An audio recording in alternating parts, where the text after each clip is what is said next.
इस कहानी को। कहानी की शुरुआत में हम यूरोप के सबसे छोटे देश इलेरिया के शाही खानदान की छोटी बेटी समैंथा को देखते हैं, जिसे राज परिवार में पैदा होने के बावजूद भी एक राजकुमारी की तरह नहीं रखा जाता था। और वहीं दूसरी तरफ उसकी बड़ी बहन एलेनोर को सभी चीजें एक बार बोलने पर मिल जाती। हालात बद से बदतर तो तब हो गए जब सैम के पिता, जो कि वहाँ के राजा भी थे, उनकी एक प्लेन हादसे में अपने भाई के साथ ही मौत हो गई। उनकी मौत के बाद से ही सैम की माँ कैथरीन ने उस देश का राजपाट संभाला और कुछ ही हफ्तों बाद जब एलेनोर 18 साल की हो जाएगी तो उसकी माँ के बाद उसे रानी बना दिया जाएगा। सैम को तो मानो उस परिवार का कभी हिस्सा ही न माना गया हो। अपनी जिंदगी को एक आम आदमी की तरह जीते हुए वो किसी के साथ भी घूम सकती थी, जिनमें से एक लड़के का नाम माइक था। देश में तानाशाही के विरोध में सैम और माइक ने सड़क पर रॉक म्यूजिक की एक परफॉर्मेंस की, जिससे वहाँ लोगों की भीड़ के साथ पुलिस भी पहुँच गयी। सैम ने अपने स्केटबोर्ड से पुलिस का ध्यान भटकाने की कोशिश की, पर एक ट्रैफिक साइन से टक्कर होने की वजह से पुलिस ने उसे धर दबोचा। जब उसे वापस घर लाया गया तब उसने अपनी माँ को बताया कि देश के लोग सरकार से नाखुश हैं, पर कैथरीन ने तो इस बात को मानने से साफ इनकार कर दिया। अगली सुबह वो स्कूल में रोक्साना से मिली, जो उसी की तरह एक शाही खानदान की दूसरी बेटी थी। वो एक शांत मिजाज की लड़की थी जो अक्सर अपने आप में ही खोई रहती। रोक्साना को लाइव स्ट्रीमिंग करना बहुत पसंद था, जिसकी वजह से वो मशहूर भी थी। इसके बाद हमें एक हाई सिक्योरिटी जेल दिखाई जाती है, जहाँ पर 34 नंबर कैदी को अपने सेल में से एक कैपेसिटर मिला, जिसे उसने एक डिवाइस में लगाकर अपने गले में बंधा हुआ नेक कफ खोल दिया। ये करते ही उसकी सारी शक्तियाँ उसके पास वापस आ गई और वो उन्हीं शक्तियों से जेल का दरवाजा तोड़कर वहाँ से निकल गया। इधर सैम और माइक अपने म्यूजिक कॉन्सर्ट की प्रैक्टिस में लगे थे। माइक ने सैम को एक कॉन्सर्ट में साथ चलने को कहा और वो भी मान गई। तभी वो एकदम हैरान रह गया जब सैम को उसके मुंह से गार्लिक नान की स्मेल आई, जो उसने 2 दिन पहले खाया था। उस रात एलेनोर के रानी बनने से पहले की पार्टी अटेंड करते वक्त सैम को याद आया कि उसने तो माइक के साथ एक पार्टी में जाने का वादा किया था। वो उसी वक्त अपनी माँ को झूठ बोलकर वहाँ से निकलकर क्लब पहुँची, लेकिन दोनों के पास आईडी कार्ड्स न होने की वजह से उन्हें क्लब के बाहर ही रोक दिया गया। तभी उन्होंने वहाँ काम करने वालों को पीछे के दरवाजे से अंदर जाते देखा और न जाने कैसे सैम ने उनके पासवर्ड का पता दूर खड़े खड़े ही लगा लिया। ये सब देखकर माइक एक बार फिर से हैरान हो गया। पार्टी के बीच में ही सैम को आसपास की सभी आवाजें सुनाई देने लगी, यहाँ तक कि दिल की धड़कन से लेकर एक छोटे से कीड़े की भी। उसे एकदम से बेचैनी सी हुई और उसने फायर अलार्म बजा दिया, जिसकी वजह से पार्टी बंद हो गई और दोनों को पुलिस फिर से अरेस्ट करके ले गई। कुछ समय बाद दोनों के घर वालों को बुलाकर उनको छोड़ दिया गया। कैथरीन ने सैम को झूठ बोलने की सजा देने के लिए उसे गर्मी की छुट्टियों में भी स्कूल भेजने का फैसला किया। इधर 34 नंबर कैदी अपने पार्टनर को फोन करके उसके सेब वाले आइडिया की तारीफ करते हुए बताता है कि कैथरीन ने ही उसे जेल में डाला था। वो अपने अगले कदम के इंतजार में था और साथ ही उसकी नजर सैम पर भी थी। अगले दिन स्कूल में उसे जनवरी नाम की एक लड़की मिली, जिसने बताया कि उसके पिता और सैम के अंकल दोस्त थे। क्लास में मैटियो, टूमा और रोक्साना भी बैठे हुए थे। कुछ देर बाद प्रोफेसर जेम्स ने उन्हें बताया कि शाही खानदान के दूसरे बच्चे होने की वजह से उन सभी में बचपन से ही एक अनोखी शक्ति मौजूद है, जिसका उन्हें अभी तक अंदाजा भी नहीं। और इस बार गर्मी की छुट्टियों के दौरान उन्हें सीक्रेट सोसाइटी के लिए तैयार किया जाएगा। अपनी माँ कैथरीन को इस सीक्रेट सोसाइटी प्रोग्राम की हेड के रूप में देखकर सैम हैरान हो गई। कैथरीन ने सभी को बताया कि ये सीक्रेट सोसाइटी राजा या रानी पर आने वाले सभी खतरों से लड़ने के लिए बनाई गई थी, लेकिन अगर उनमें से कोई भी इसका टेस्ट पास नहीं कर पाता तो उसकी याददाश्त मिटा दी जाएगी, ताकि उन्हें अपनी शक्तियों के बारे में याद ही न रहे। उनकी पहली ट्रेनिंग में उन्हें एक पिरामिड तक पहुंचना था, जबकि पूरे कमरे में लेजर हथियार थे। जैसे ही टोमा आगे बढ़ा तभी उस पर एक तरफ से हमला हो गया। धीरे धीरे सभी आगे बढ़ने लगे और अपनी शक्तियों के बारे में जानने लगे। रोक्सोना के पास गायब होने की शक्ति थी। टोमा अपनी शक्ति से लोगों को काबू कर सकता था और इधर दूसरी तरफ सैम को बारीक से बारीक चीजें सुनाई और दिखाई देती थी, जिसकी वजह से वो बाकी सबके मुकाबले बहुत तेजी से टेस्ट को पास कर रही थी। पर सभी स्टूडेंट्स अपने पहले टेस्ट में फेल हो गए। इसके बाद जनवरी को पता चला कि उसके पास दूसरों को बस छूकर कुछ देर के लिए उनकी शक्तियाँ चुराने की ताकत थी और मैटियो कीड़ों को अपने वश में कर सकता था।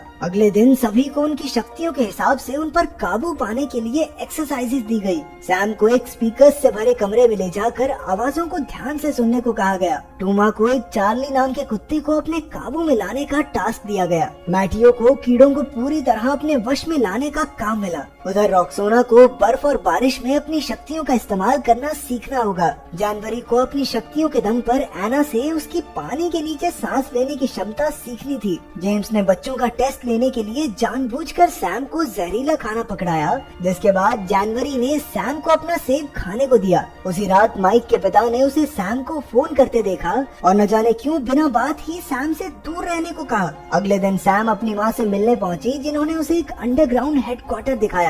वहाँ बहुत सारी कीमती चीजें पड़ी थी, जिनमें से एक डीएनए बेस्ड नैनो डिवाइस था जो एक जैसे डीएनए वाले लोगों को टारगेट करता था। कैथरीन ने उसको अपनी शक्तियों पर काबू लाने के कुछ तरीके बताए। इसके बाद रॉक्साना को छोड़कर सभी बच्चों ने अपनी शक्तियों पर काबू पा लिया था। सिर्फ रॉक्साना ही आगे नहीं बढ़ पा रही थी, इसलिए जेम्स ने उसको इतने बिखरे हुए बालों में लाइव हो जाने की धमकी दी और ये सुनते ही रॉक्साना ने अपनी शक्तियों का इस्तेमाल करके खुद को गायब कर लिया।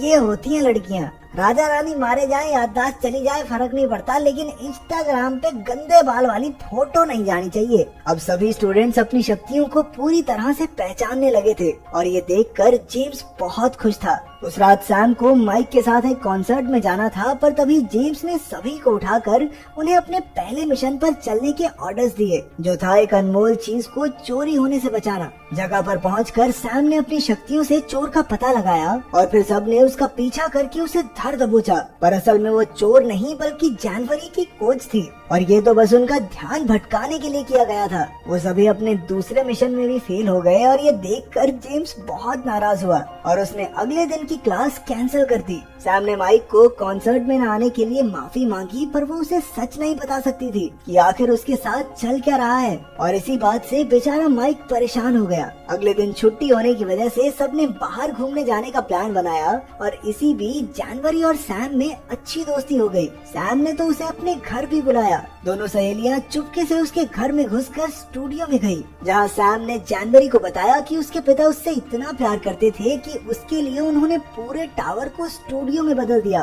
तभी वहां माइक भी आ गया और सैम को उसके बिना ही मजे करते देख वो नाराज होकर वहां से चला गया। कुछ देर बाद कैदी नंबर 34 ने अचानक से उन सभी पर हमला कर दिया और वहां से भागने से पहले उसने सैम को स्नोफ्लेक्स कहकर पुकारा, जो सैम ने फट से पकड़ लिया क्योंकि सिर्फ उसके पिता ही उसे स्नोफ्लेक्स बुलाते थे। जेम्स ने सबको शांत रहने को कहा, लेकिन सैम उसकी बात न सुनते हुए कैदी नंबर 34 के पीछे भागी और उसने उसे जंगल में ढूंढ लिया, जहां जेम्स सैम को बचाने की कोशिश में बुरी तरह जख्मी हो गया। उसने सैम को बताया कि वो ही उसका चाचा एडमंड है, लेकिन इससे पहले वो उसे कुछ और बता पाता, जनवरी वहां आ गई और चोरी की हुई शक्तियों से उसे एक जोरदार मुक्का दिया। वो सैम और प्रोफेसर जेम्स को वहां से ले गई, जिसकी हालत इतनी नाजुक थी कि उसे हॉस्पिटलाइज करवाना पड़ा। कैथरीन को अब हार मानकर अपनी बेटी को सारा सच बताना ही पड़ा। उसने बताया कि एडमंड ने ही राजा बनने के लिए उसके पिता को मार दिया था और उसके इस गुनाह की वजह से कैथरीन ने उसे हाई सिक्योरिटी जेल में बंद कर दिया था।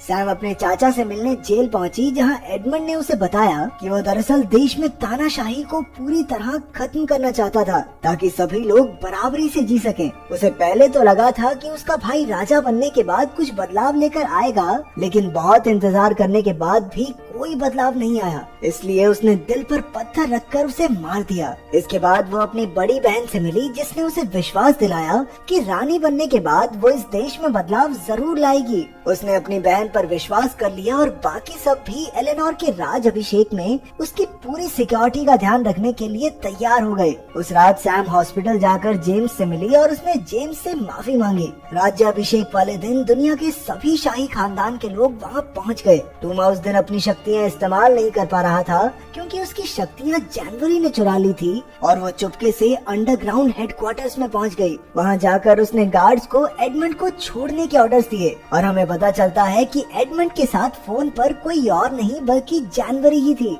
वो दोनों शुरुआत से ही मिले हुए थे। फिर उसने वापस जाकर अपने दोस्तों को अपना पीछा करने को कहा और उन्हें सेल में बंद कर दिया, लेकिन मैथ्यू ने अपनी एक मक्खी की मदद से सैम को सारी बात बता दी। सैम ने अपनी शक्तियों का इस्तेमाल इस्तेमाल करके एडमंड को ढूंढ लिया और उसका पीछा करने लगी। इधर रानी का राज अभिषेक शुरू हो चुका था और एडमंड ने वहाँ पहुंचकर एक नैनो डिवाइस फिट कर दिया जो उन सभी लोगों को खत्म कर देगा जिनमें भी शाही खानदान का खून है। सैम को पता चल चुका था कि जानवरी उसके पीछे आ रही है। वो भागकर माइक के घर गई और उससे मदद मांगी। पहले तो माइक ने मना कर दिया, लेकिन जब सैम ने उसे अपना सीक्रेट बताया तो वो मान गया। दोनों ने फिर साथ में पहले जानवरी को पकड़ा, जिसने मान लिया कि वो एडमंड का साथ इसलिए दे रही है ताकि वो राज कर सके। इसके बाद उन्होंने बाकी सबको छुड़ाकर एक साथ एडमंड के खिलाफ लड़ने का प्लान बनाया। एडमंड का मानना था कि शाही खानदान के खत्म होने के बाद ही लोगों को असली आजादी मिलेगी। सैम, टूमा और रेक्सोना उसका ध्यान भटका कर उसे एक कमरे में ले आए जहां पहले से ही एक डिवाइस फिट था जिससे एडमंड की शक्तियां कमजोर पड़ गई। माइक ने तब तक नैनो डिवाइस को रीप्रोग्राम कर दिया जिससे एडमंड उसके अंदर ही फंस गया। दूसरी तरफ राज अभिषेक बिना किसी परेशानी के पूरा हो गया और अब एलेनोर ही देश की रानी है। सैम, रेक्सोना, टूमा और मैथ्यू को सीक्रेट सोसाइटी में एक्सेप्ट कर लिया गया। प्रोफेसर जेम्स के ठीक हो जाने के बाद कैथरीन ने नई रानी को सीक्रेट सोसाइटी के बारे में बताया। रानी ने वादा किया कि इलीरा के लोगों को तानाशाही के साथ साथ एक सरकार बनाने का मौका भी दिया जाएगा ताकि सभी लोग पूरी आजादी से जी सकें। अचानक सभी को खबर दी गई कि जानवरी जेल से भाग गई है और अब उन सबको मिलकर उसे पकड़ना होगा। तो